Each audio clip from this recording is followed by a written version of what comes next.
What's up, everybody? This is Johnny Basement, and welcome to the basement. Welcome back to the basement where everything gets started, right here in the basement. And we are working ourselves. We are more than halfway out of this basement.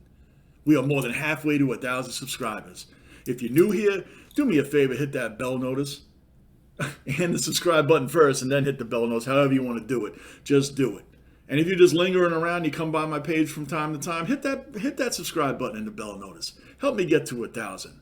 My 10 to 12, y'all know who you are. I love and appreciate the support y'all give me every time I'm on here. Thank you. Thank you. You guys really mean the world to me, because this channel here is from a diehard sports fan to you guys, the diehard sports fan. Nothing professional on here. Nothing ever really gets edited from. We just do it, man. We just do it on here. We go in because we're fans just kicking it. That's what we do. Now, if you listened the other night, I had my man Lou Talks on here. Lou Talks. His name is Lou Talks because he talks too much. And what did he talk a lot about? Oh, Colorado's going to win it in 5. Colorado's winning. They're going home. They're going to win it. Guess who's not here tonight to discuss he was wrong? Lou. Lou's not here. Isn't that funny? Funny how that works, man. People talk, they don't show. You will hear from him over the weekend. He's got to get over his wrongness. He admitted he was wrong. I talked to him. He admitted he was wrong. Funny how people talk, but they don't show up, right? That's Lou Talks. Talks a lot. Talks a lot. The more you get to know him, the more you're going to enjoy this stuff. Because we're always trying something different here on the basement, man. Always trying to find something different to do right here in the basement. Basement. The trial and error, man. Anyway, let's get into this game. Colorado comes into this game ready to close it out, right, Lou? All right, I'll stop on you, man. Ready to close this thing out. 15-3 in the playoffs, man. 15-3. Kill a team, man. Closing them out in Colorado. Number 1 power play in the playoffs, and they got 4 of the top 20 scorers in the playoffs. McKinnon, Landeskog, Rantanen, and Cale Makar, this kid on defense, man, has been something else, man. 7 goals, 20 assists. He got 27 points. I think that's the third most of all time from a defenseman. I think it hasn't been done since Paul Coffey in the 90s on Detroit. I think it was 96, going off the top of my head. All right. So that's incredible. Tampa, of course, is trying for the three-peat. They're desperately trying for the three-peat, down 3-1. Gave up 11 goals in the first 2 games. They've only given up 5 coming in the last 2. So they've clamped it down. They just haven't been able to slow Colorado down coming into Game 5. It's like they had the overtime in Game 1, blowout by Colorado Game 2, blowout by Tampa Game 3, tight 1 overtime loss to Colorado Game 4. So a lot of y'all come in here, hey, man, they're going to blow them out. They're going to do this. They're going to do that. And, hey, listen, Tampa is a battle-tested team. They're battle-tested, man. Come on. We've discussed this already. Ever since they got swept in 2019 by the 8th seed Columbus Blue Jackets, led by their former coach John Tortorella, I might add, they had 120-something points that year, Tampa. Heavy favorites, easy favorites to win the whole thing. They learned a lesson. They've been battle-tested. Won back-to-back championships, and this year, round 1 down 3-2 to Toronto, came back, Game 7 in Toronto, got rid of them. President's Trophy against the Panthers. Guys, they only gave up 3 total goals in that sweep of Florida. The President's Trophy went to Florida. Only 3 total goals Florida scored against Tampa. So that was an easy one. And then my Rangers. Oh, the Rangers. Oh, boy. Man, that still hurts. But just whatever. Let's not get into that. They were up 2-0 in that series. 2-0 in Game 3. Lightning came back, took it over, beat them too. Okay? Now they're down 3-1 to a much faster, much harder team. Right? Down 3-1.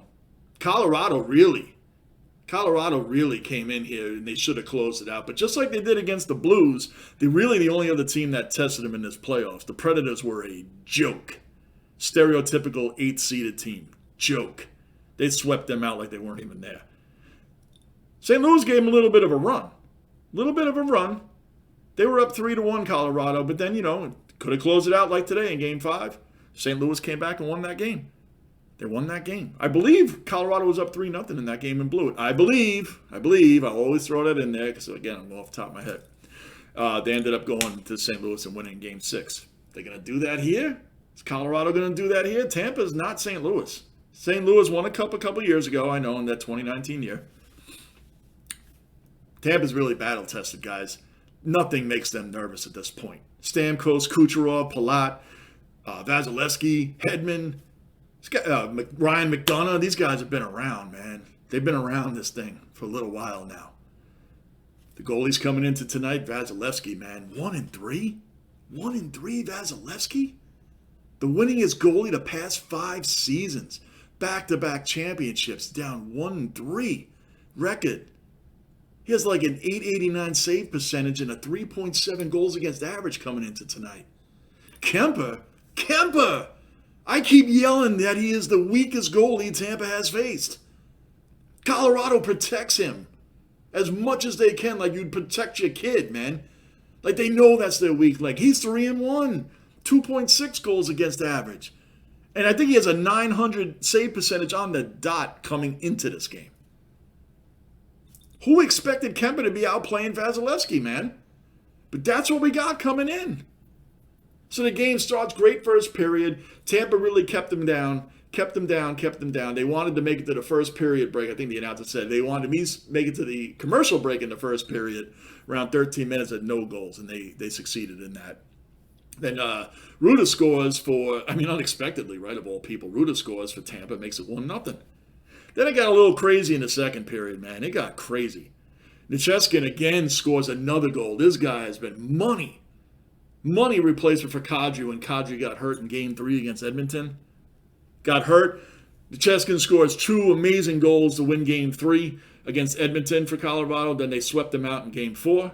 He scored the first two games of this series as well, so he did like 4 in a row. And again, he scores tonight, ties the game. But that didn't matter. We get on a power play. Then Colorado makes it 4-on-3, giving Tampa the advantage. Kucherov, boom, goal, 2-1, no problem, 2-1. And then it gets even weirder. Cale Makar takes a nasty slap shot. He takes a nasty slap shot, man, and rebounds right off Vasilevsky. It was a slap shot so hard, so close. Vaz couldn't hold on. It kicks right out in front. And Chernik had the unfortunate positioning of trying to clear out a guy in front of the net. Went right off his skate, right through the wickets, man. Went right in the 5-hole, right through Vaz's legs, man. Oh my gosh, even though it's really not your fault, that's got to kill you, man. You are in an elimination game and you score on your own net and you didn't even see the puck coming, man. It went right off his skate, perfectly lined up through the legs, man. That hurts, man. That hurts. I felt for him. I don't have a dog in a fight. I felt for him, man, because that's really got to suck, especially if they ended up losing by a goal. All right? But they didn't. Tampa smelled blood. We're not going home. We're not losing. We're not losing, man. We are back-to-back champions. We're not losing. And they kept that fire up, man. They didn't lose. This is where it comes down to who's the better goalie. Seriously, this is where it comes down to who's the better goalie. Vasilevsky's the better goalie. Numbers or not, I just said, it doesn't matter. These moments is where the better goalie shines, and he did. Kemper gave up one through the legs when Palat scored. By the way, Palat, that's his 12th game-winning goal in his playoff career history. 12th game-winning goal. 3rd in the Stanley Cups. So the last 3 cups, the back-to-backs and this one, that's his 3rd game-winning Stanley Cup goal. I lost my place there. Isn't that funny? That's amazing, guys. That's amazing. That's how battle-tested these freaking Lightning are.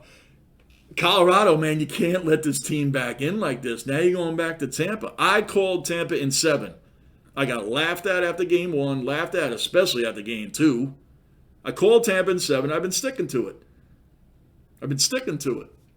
I will admit, at the beginning of the season, my son and I both predicted Colorado was going to win the whole thing. We did. We both did. Okay? And we were right on that because after they had a 2-0 lead on Vegas last year in the playoffs, and they freaking lost 4 in a row. And we knew Colorado was the better team than the Knights. So we're like, man, they're going to come back this year with a vengeance. Kind of like the Tampa did after getting swept by Columbus. We figured Colorado's going to come out and they're going to be on a freaking mission, which they were. They dominated everybody, man. Left everybody in their wake. But you are allowing the King back in. You're allowing him back in. Ask Toronto. Ask the Rangers. You guys, now you're going to Tampa. Guys, Game 7, by the way, was in New York. If Tampa wins at home, which I'm betting they will, Tampa wins at home. Games, oh, the Avalanche fan, well, you know, we have Game 7 here, so you lost today. Toronto against Tampa, round 1, Game 7. Toronto, where's Toronto? Home. Rangers, Game 7 in New York. Where are they? Home.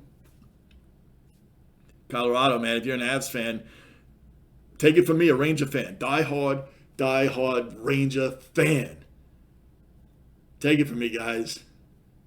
You don't want this to go to Game 7. You don't. You don't want to go in there. Trust me, you don't. The better goalie is always going to win in hockey. It's always going to happen that way. Colorado is relentless on offense. We're going to see what happens, guys. As always, I appreciate you all stopping by here. I really do. From a diehard fan to you guys, the diehard fans. Thank you. Thank you for stopping by. Thank you for stopping in the basement. I will see you after Sunday night after the game. I will see you after Game 6. It's Johnny Basement, and I am out.